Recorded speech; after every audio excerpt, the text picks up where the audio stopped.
Today we're breaking down The Happiness Advantage by Shawn Achor. Do you keep telling yourself you'll be happy when you finally get the promotion, lose the weight, or hit your financial goals? Like happiness is this reward waiting at the end of all your hard work? And meanwhile, you're grinding through life thinking success will eventually make you happy, but it never quite does?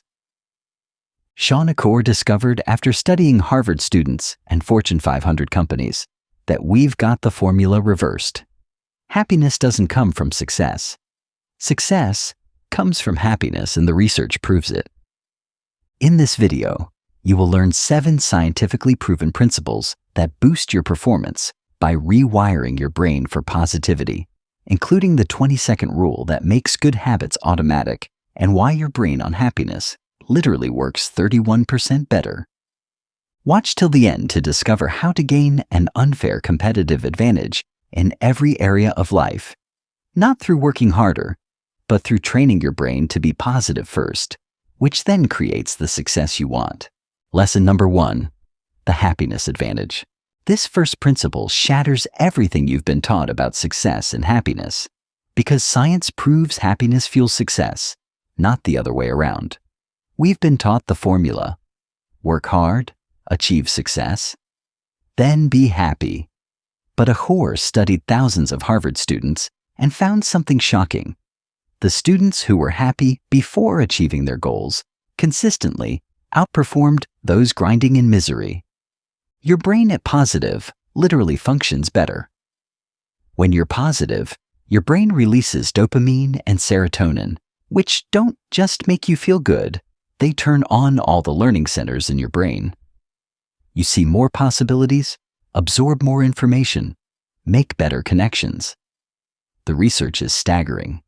Happy employees have 23% higher energy levels, 31% higher productivity, and 87% less likely to burn out. Happy salespeople outsell their negative counterparts by 37%. Happy doctors make accurate diagnoses 19% faster. This isn't motivational fluff. Meta-analysis of 225 studies on 275,000 people worldwide shows happiness leads to success in nearly every domain: work, health, relationships, creativity, energy levels. Happiness comes first, success follows. Think about your own experience. When do you perform best? When you're stressed, anxious, grinding? Or when you're energized, engaged, enjoying what you're doing? Your best work comes from your best states. But here's what changes everything. We keep pushing happiness into the future. Get into college? Then I'll be happy. Get the job? Then I'll be happy. Get promoted? Then I'll be happy. But every time we achieve a goal, we move the goalpost. Happiness becomes this horizon that keeps receding. Meanwhile, we're sacrificing our performance trying to achieve success from a negative state. It's like trying to drive a car with the parking brake on. You might move forward, but you're working way harder than necessary. The most successful people aren't happy because they're successful. They're successful because they figured out how to be happy first. They're not positive because life went well. Life went well because they trained their brain to be positive. You don't need to achieve anything to access the happiness advantage. You just need to train your brain to be positive now, which amplifies everything else you do. Which brings us to why waiting for success to make you happy is a trap. Lesson number 2, the fulcrum and the lever. This principle explains why 2 people can have the exact same circumstances, but completely different outcomes. And it starts with understanding your mental fulcrum. Archimedes said, "Give me a lever long enough and a fulcrum on which to place it, and I shall move the world." Your mindset is your fulcrum. Your potential is your lever. Move the fulcrum, and you multiply your power. Achor studied a group of Asian American students who were struggling academically. Before a test, he had half of them spend 5 minutes writing about their heritage and values. Those students scored significantly higher. Same students, same test, different fulcrum position. Your fulcrum is your mindset, how you perceive your circumstances. Most people think they need to change their circumstances to be happier. But you can move your fulcrum, your mindset, and suddenly, the same circumstances yield different results. Think about stress. Stress is literally killing people, but only people who believe stress is harmful. Studies show people who view stress as enhancing performance have zero negative health effects from stress. Same stress, different fulcrum, opposite outcomes. The external world predicts only 10% of your happiness. 90% is how your brain processes the world. That's why lottery winners aren't happier after a year, and paraplegics aren't less happy. The circumstances changed, but the fulcrum didn't. But here's the breakthrough. You can move your fulcrum in seconds.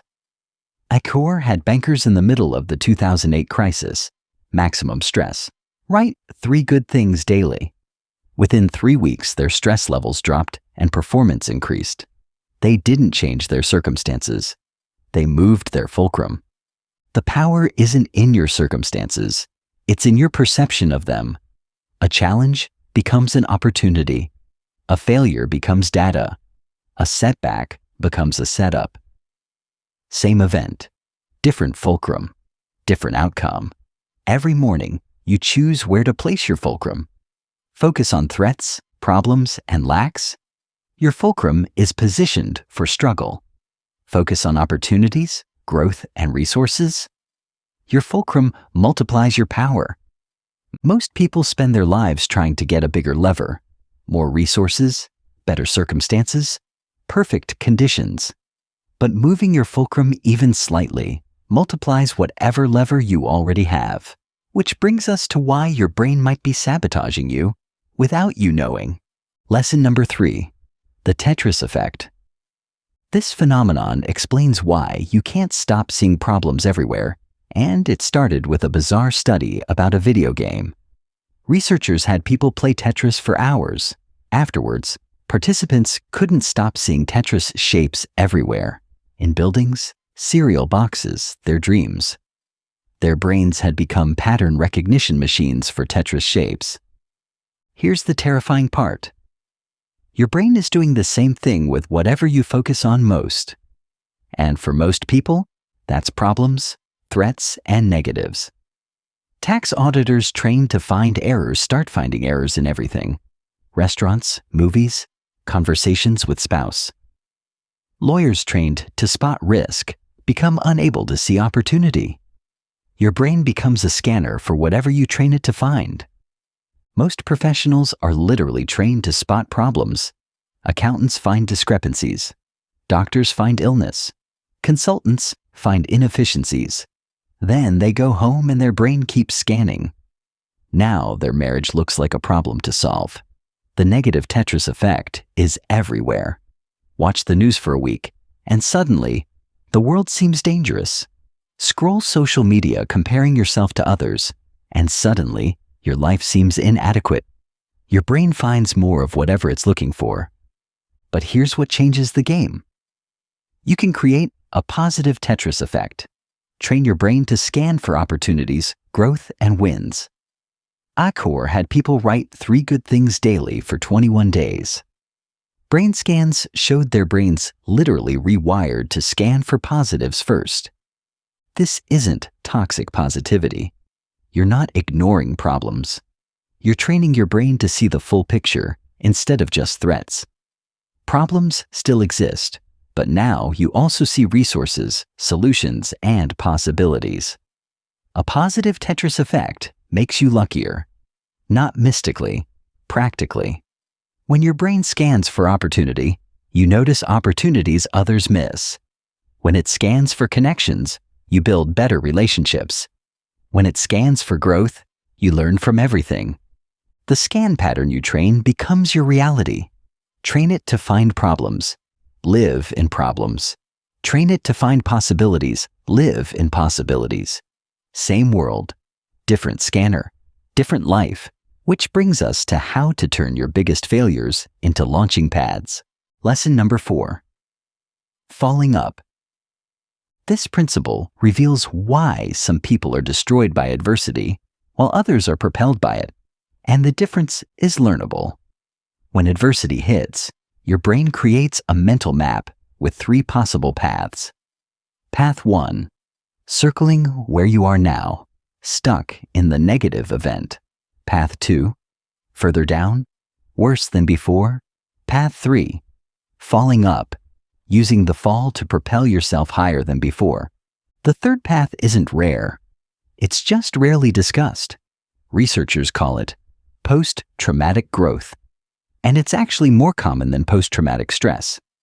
The majority of people experience growth from trauma, not permanent damage. Achor studied companies during the 2008 recession. Some collapsed, some survived, but some thrived. The difference? The thriving companies saw the crisis as a catalyst for innovation, not just a catastrophe to endure. Your brain's initial response to adversity is to see only paths 1 and 2. Stay stuck or get worse. But there's always a third path. The adversity contains opportunities that don't exist without it. Every biography of extraordinary achievement includes a pivotal failure that became a launching pad. Oprah was fired for being unfit for television. Steve Jobs was kicked out of Apple. J.K. Rowling was a broke single mother. They found the third path. But here's what nobody talks about. Finding the third path isn't about being naturally resilient. It's about consciously creating a growth interpretation of events. Instead of, "Why did this happen to me?" ask, "How can I use this?"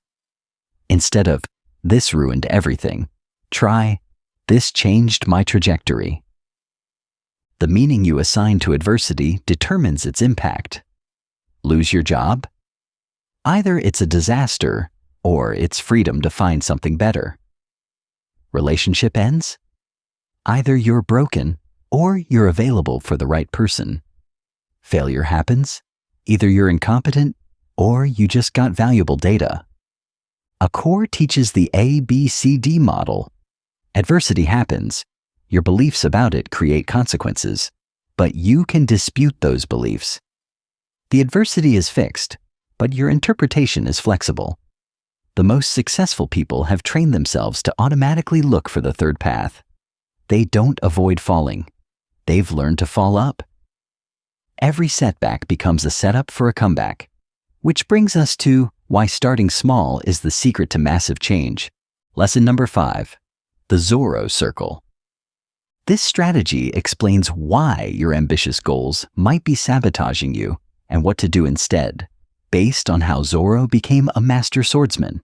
In the movie, young Zorro is reckless, unfocused, trying to fight everyone at once.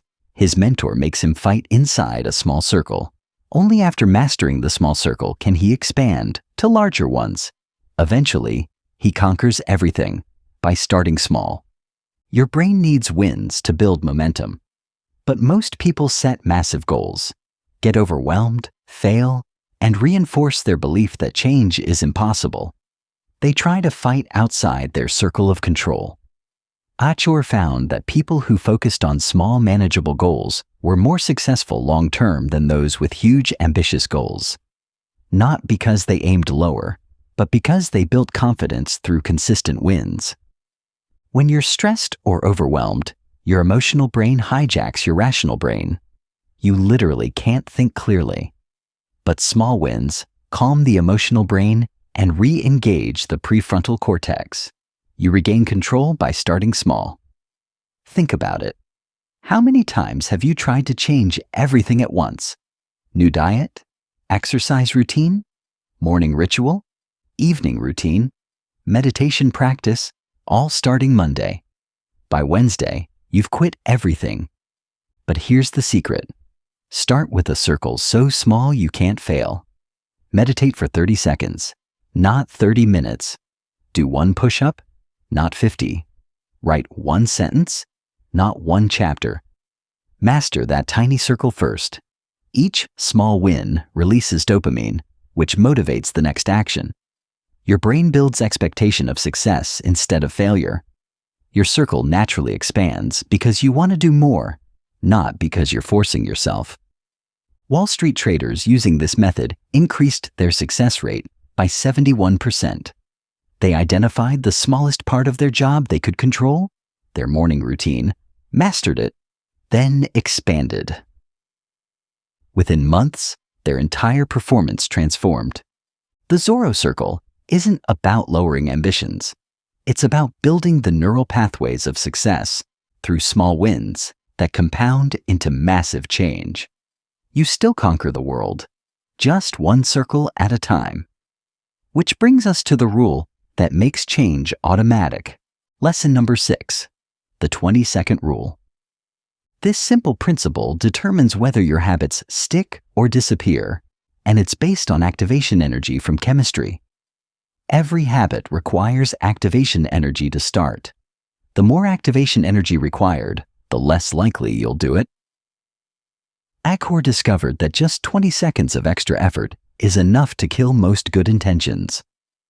Every habit requires activation energy to start. The more activation energy required, the less likely you'll do it. Achor discovered that just 20 seconds of extra effort is enough to kill most good intentions. He wanted to practice guitar daily. The guitar was in the closet, took 20 seconds to get it. He never practiced. So he bought a cheap guitar stand and put it next to his couch. Reduced the activation energy to 2 seconds. Practiced every day for months.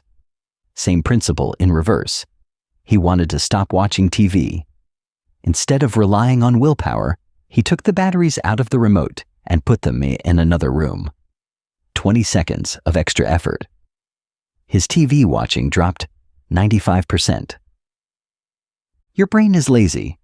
It defaults to the path of least resistance. So instead of fighting your brain, design your environment to make good habits easier than bad habits. Want to exercise? Sleep in your gym clothes. Want to eat healthy? Pre-cut vegetables and put them at eye level. Want to read more? Put a book on your pillow. Reduce activation energy for what you want. Want to stop scrolling? Log out of apps after each use. Want to stop snacking? Put junk food on the highest shelf. Want to stop hitting snooze? Put your alarm across the room. Increase activation energy for what you don't want. But here's what's brilliant. The 20-second rule works because it hijacks your default mode. You're not using willpower. You're using design. The behavior becomes automatic because it's easier than the alternative. Companies using this principle saw dramatic changes. Moving healthy snacks to eye level increased consumption 40%. Moving stairs closer than elevators increased usage 70%. Small environmental changes, massive behavioral changes. Stop relying on motivation and willpower. They're finite resources. Instead, engineer your environment so the right choice is the easy choice. Make your desired behavior the path of least resistance. Which brings us to the final multiplier of success. Lesson number 7, your secret weapon. This final principle is the greatest predictor of success and happiness. Yet it's what most high achievers sacrifice first. When stress hits, most people's first instinct is to hunker down and go solo. Cancel social plans, skip team lunches, work through breaks. Seems logical, more time to handle the stress. But it's exactly wrong.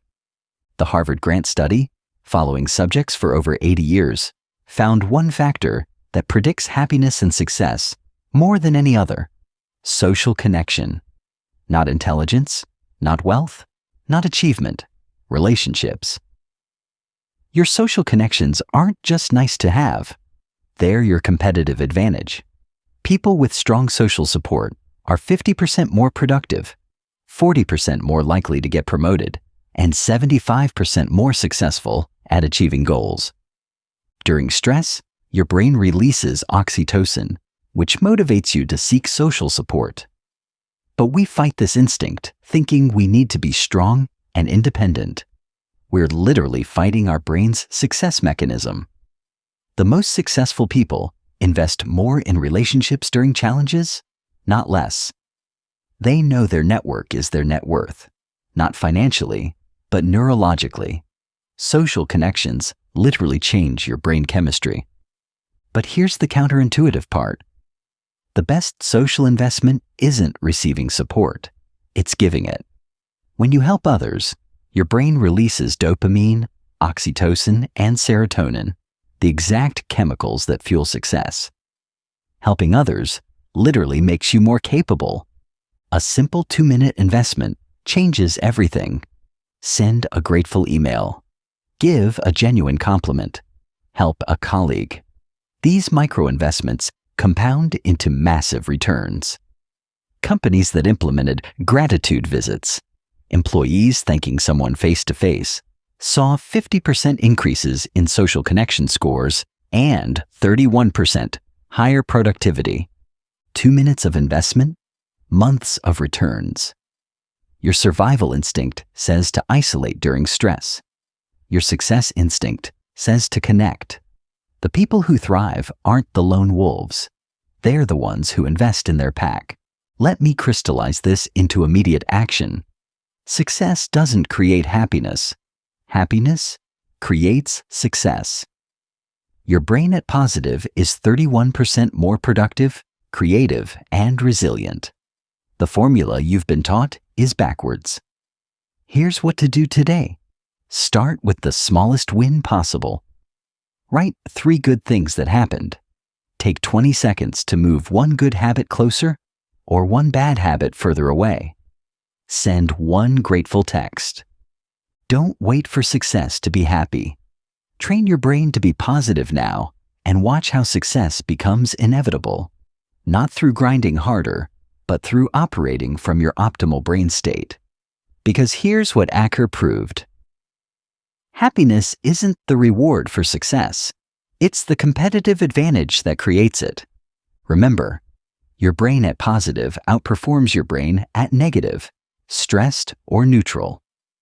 The question is, what state are you choosing today? For more book summaries that give you actionable takeaways without the fluff, subscribe and I'll see you in the next video.